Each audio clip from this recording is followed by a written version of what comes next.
What's up? Welcome to the Comedy Crackdown, and it's your boy, the Comedy Connoisseur. And today we are breaking down the best 6-minute set that you can find in all of YouTube. I dare anybody to find a better one. I got $10 for you straight to your Venmo. And the set I'm talking about is, of course, the Bernie Mac's iconic I Ain't Scared of You Motherfuckers set performed at Def Jam. Now, a little background history. This was the early 1990s, mid 1990s. Def Jam was very booming. All the best comedians came through. And on this particular night, a lot of comedians were having mediocre sets, let's say. And the audience was not having it. So Bernie Mac came out and he said, I got a game plan and I'm going to get you guys on my side. I ain't scared of you motherfuckers. And as you see, he start off with it. Now, an important thing to note with stand-up comedy is the tone that a comedian decides to use. The tone lets you know how they feel about the material that they're saying. Some comedians come off as very reserved, passive, introspective. Some comedians come off as thoughtful, anxious. There's so many different tones you can bring into a joke. Bernie decided to be assertive to start off his set. He was matching the energy that the audience was giving the previous comedians of just saying, hey, we don't like you. We're bringing that energy of saying, I don't care what you say about me at all. I'm not scared of you MFers. And by doing that, he allowed the audience to know that he was the one in control. I'm gonna tell you something straight off the motherfucking press. I ain't coming for no foolishness. In New York, goddamn, y'all motherfucking women look good.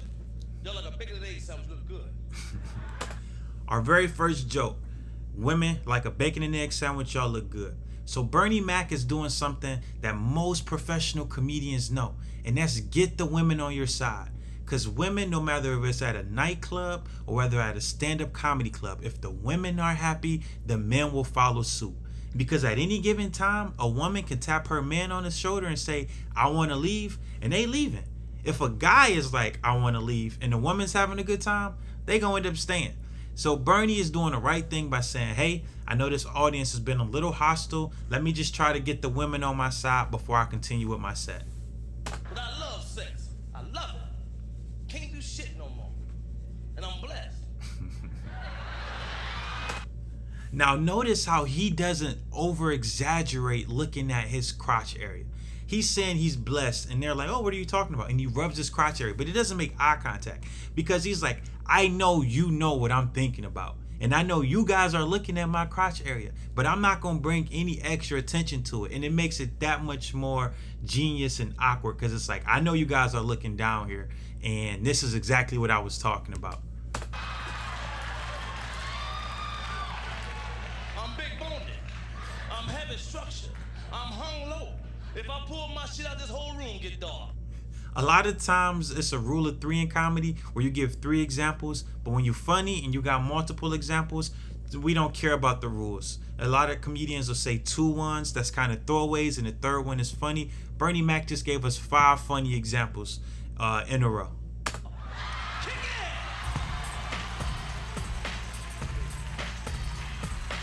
You don't understand. I ain't scared of you motherfuckers. Now this is the defining moment of this set, this line right here. So he hooked up with the DJ before and said, hey, every time I say kick it, I want you to play a musical cue for me. Now he uses this musical cue throughout the set as a callback. If you're not familiar with a callback, that's when a comedian introduces something in the set and then they reference it later on. And what it does is it makes the audience say, ha, I see what you did. You did that thing again. And it just hits that spot over and over. It's like if it was an audience member and I asked them, hey, what do you do for a living? And they said they were a doctor. And then later on, somebody was injured in one of the stories I was telling. I was like, we could have used the doctor. And then I found another moment. The audience is like, how does he keep doing that? It's just, callbacks is one of the most useful tools and one of the most powerful tools in comedy if you can incorporate them correctly.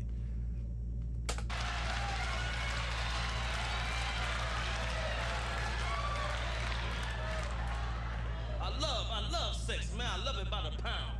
I be glad when they put that shit in cans. And this just goes to show just the creativity of his mind. I love sex by the pound. Like, who measures sex by the pound? And I love it when they put it in cans. Like, how do you put sex in a can? But just those concepts, like even just trying to picture them, are just so funny and just adds to his hilariousness. Can you imagine sex in cans? Motherfuckers be shoplifting and shit. He not lying. He not lying. I was still some pussy in the can. Folks be playing ball, man. They know what you get ready to do, man. I'm time to give me a six-pack and put something going in. Kick it! You don't understand.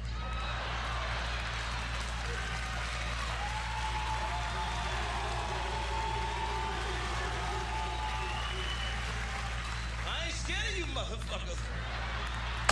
Now watch what he just did there. He took that phrase that we had earlier, you don't understand, I ain't scared of you motherfuckers, which is about maybe like 10-ish words, and he broke it down into 2 phrases. That's because of his pacing and his ability to understand the audience laughter.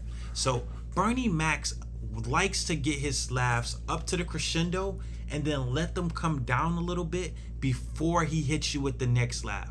Some comedians like for it to hit the crescendo and then keep trying to get the laughs while it's at its peak. There's no right or wrong way to do it. Bernie Mac allows it to come down.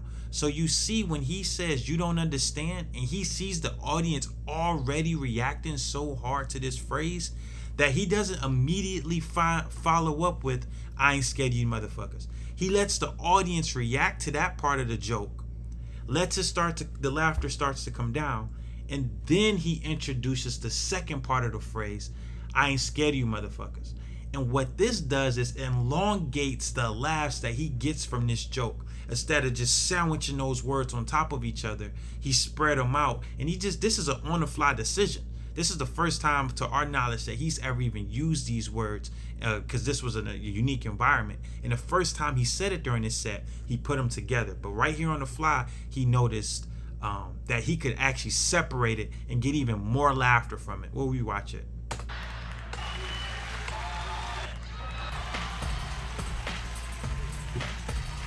You don't understand.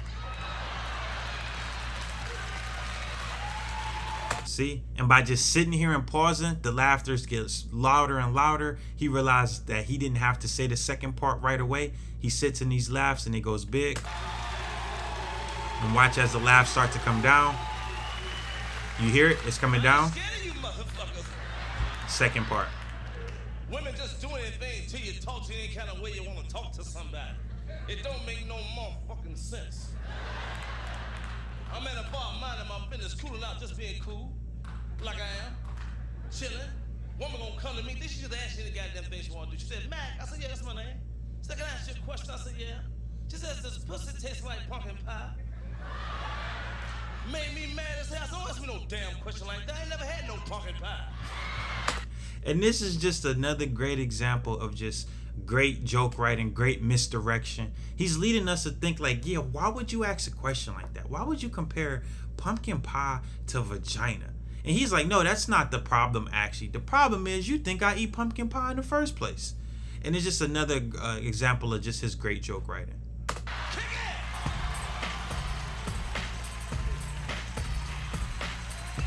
You don't understand.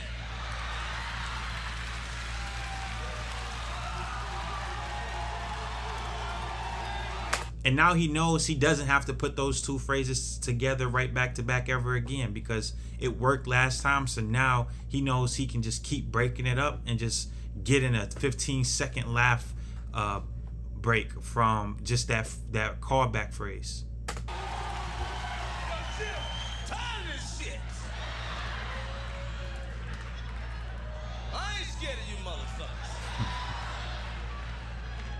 When you make love to a black woman, I'm gonna tell you how you do it. You got to be good. I'm not talking about myself.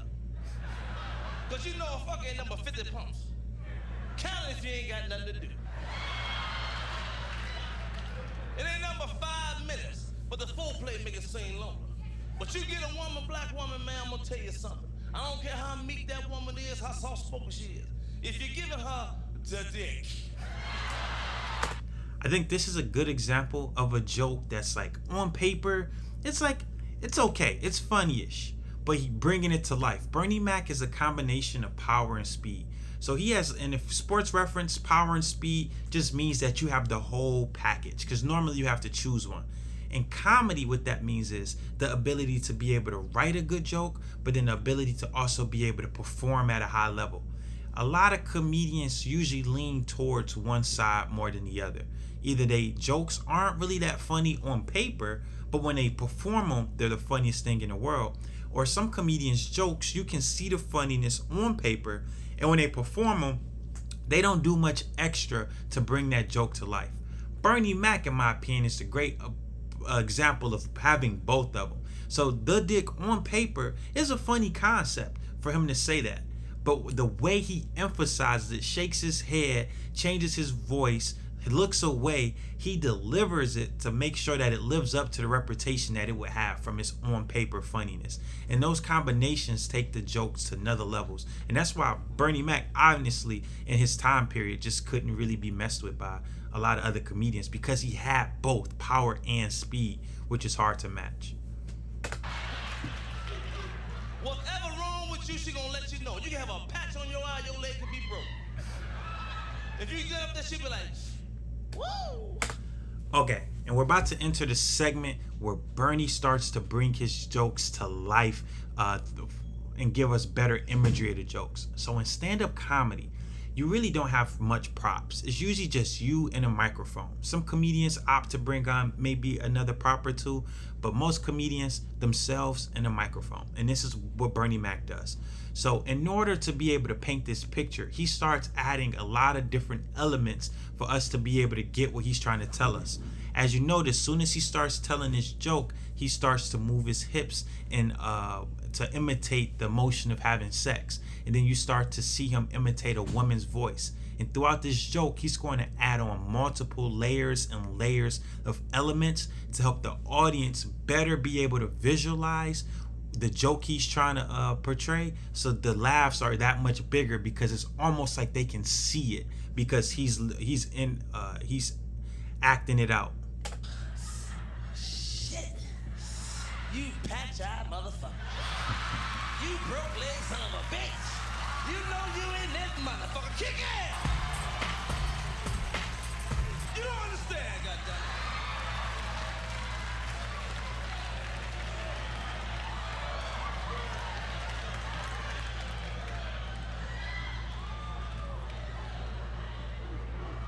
And you know what's funny when you make love to a woman and she on top and the phone ring?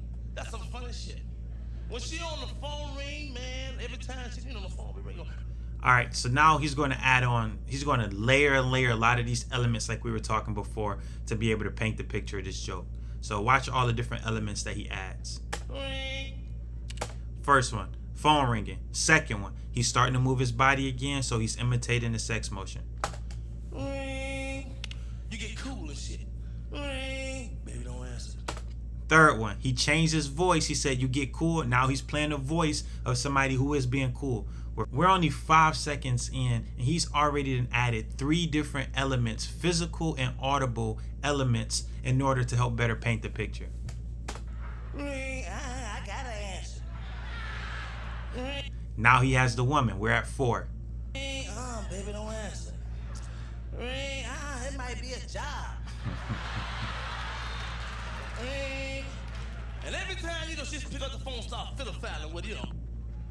He said when she picks up the phone, start fiddle-faddling, he hit the mic, kind of scrambled his fingers across the mic to imitate the sound of her trying to go for the phone. This is our 5th element. When she pick it up every time she tries to talk, give her the dick. And notice we have another callback to that phrase he just said not too long ago, the dick. So now we have, you don't understand, I ain't scared of you motherfuckers, called back throughout the whole set, you know, 3, 4, 5 different times. And then within this joke, he just did a callback of the dick.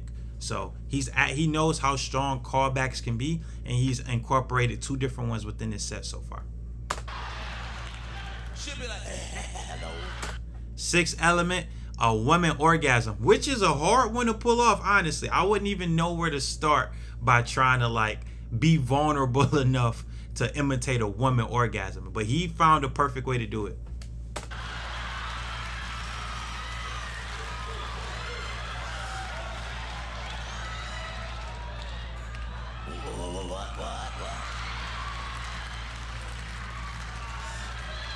oh, what I'm doing?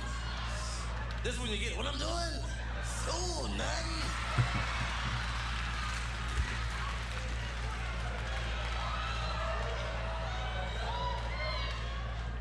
But I love my black peoples. I'm gonna tell you something, but we gotta stop the violence, we gotta vote. Stop the violence and vote. Cause I did a show in Chicago. And notice how he's getting claps for these comments that he's making. These claps are appreciation for the topics that he's bringing up. But I do want to point out that as a comedian, and especially Bernie Mac wasn't maybe the most well-known comedian at this time. He was still on his rise. When the audience isn't there for you, and they don't know who you are per se, and what you're coming to talk about, trying to bring in political topics and social conscious topics don't always necessarily work. So what Bernie Mac did was he was funny first in order to get them on his side so he could bring in these topics because now they trust him. And it's not that they wouldn't have agreed with the topics if he said it in the beginning, but the thing is, people come to comedy shows to escape from a lot of these realities at times. So sometimes when you bring it on stage, they don't care to see the funniness in some of these topics because they're living it in their everyday lives and they're surrounded by it.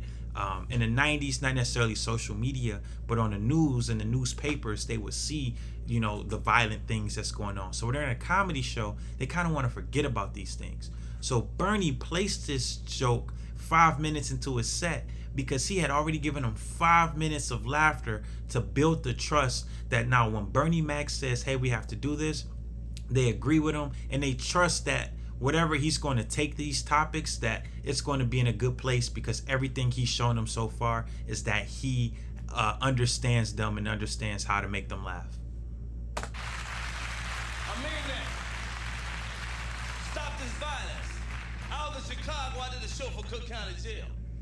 And over 40% of the brothers in jail for nothing. And they had a little panel thing. We got to ask the inmates questions, So I asked the inmate, I said, hey, my brother, what you here for? He said, nothing. Brothers got this thing about being a punk. What is a punk? I never did understand that for the sake of my life. He said, nothing. That's how long you here for? He said, ever?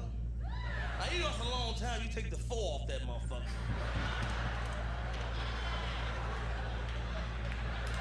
And look, this is just another sign of pacing, another sign of being able to embrace the silence. Sometimes it's not what you say that gets the laugh, it's what you don't say.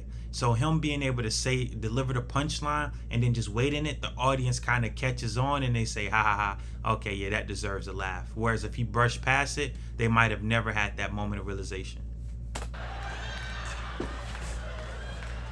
I said, man, so what you here for? I ain't no punk. I didn't tell on my boy. And he's added another voice. It just is another character. Bernie Mac is like we don't really refer to him as like a character comedian, but he adds on so many different characters and voices to be able to deliver these jokes. I said, what, you in jail for no motherfucker? No, you ain't no punk. You a new fool. Cause I'd be damned if I serve time for any of you motherfuckers. I'd be in court just like this. Judge be like, who are you? I be like, punk. Your Honor, he killed that motherfucker. Shot him in the head 4 times, kicked him in the face. I tried to call you, but the line was busy. I'm Bernie Mac, I'm out of here. And back to what I was saying about waiting for that joke at the end. Like, this joke really was him saying, hey, I would snitch on all of you guys in the audience. And in the black community, snitching isn't universally accepted. I think it's people starting to understand it more as a citizen doing your due diligence. But, especially in the 90s, there was the relationship between cops and black people was very hostile, and snitching wasn't really a big thing that people did. So for him to make a joke about snitching, if he did that earlier, if his first joke was saying, hey, I would snitch on all of you guys if I had to, it might not have went over as well. But because he placed that joke at the end after he gave them a lot of funniness on universal topics, sex, women, like he hit the universal topics that they all could relate to, and then he went into his specific take on snitching, and that was just the best way to structure that set. Had he done the jokes in any other order, it still would have been funny, but I don't think he would have got the results the same way he got in the way he structured this set. And this is why this is probably the best 6-minute set you can find online. He gave you power. He gave you speed. He did it in an audience that wasn't necessarily going to be receptive to him because they hadn't been receptive to the people before. He gave you different types of jokes. He added imagery to it. He added music cues, callbacks on callbacks, all in the 6-minute time frame, most of it on a fly. And that's a review of Bernie Mac's Def Jam, I Ain't Scared of You MFers. Now, if you have another joke you'd like me to break down, please just leave it in the comments, send me a message. Also, comedians, if you have a joke that you've performed and you'd like it critiqued, go ahead and message me about that, and for free, I'll critique the joke and say maybe some of the elements I think you could have incorporated or left out that would have made the joke that much better. Guys, don't forget to like and subscribe, and thank you.